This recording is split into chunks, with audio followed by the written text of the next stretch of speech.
Hey guys, Tim from KT Strategic here.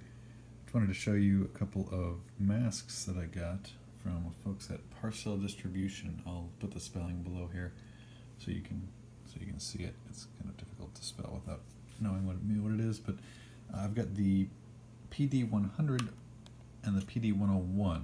So this is the PD100, which has their own proprietary filters. This is the PD101, which has the more standard bayonet filters, and you can see here it's got that standard attachment point to click in.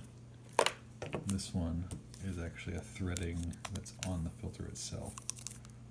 And these are both the same style of filter. It's got a bunch of different ratings here: alcohols, organic vapors, etc., etc.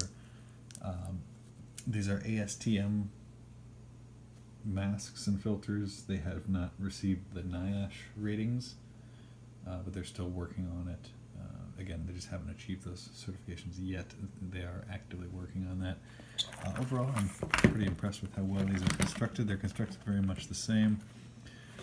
It's just a standard gas mask type approach, but it's a little bit more like an SCBA mask. For those of you who wear those, you'll know what I mean.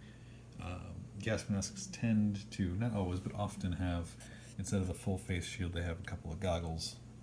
Then you have to try and see out of those. These actually have a nice full open visor, which I quite like.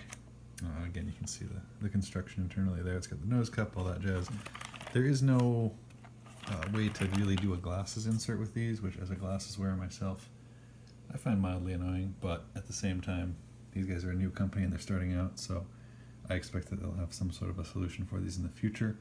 There may also be a solution for a current product that would work for these. I'll do some research and see if I can figure that out for you guys. But just wanted to do a brief introduction to these. I will be able to test them hopefully soon. I'm not certain on the date, but I'm going to work on that for you guys so I can actually try them out, hopefully against some CS or some OC, depending on what I'm able to finagle. So I'll report back once I have more data for you guys, but just preliminary looks, well constructed, they're nice. I'm going to play with them a little bit and then report back on some more details for you all, but for right now that's all I've got. You guys stay safe out there and look for more content coming soon. Well, it appears to seal okay. I've got a couple of P100 filters on here right now, commercial ones. This is the bayonet style. Works okay.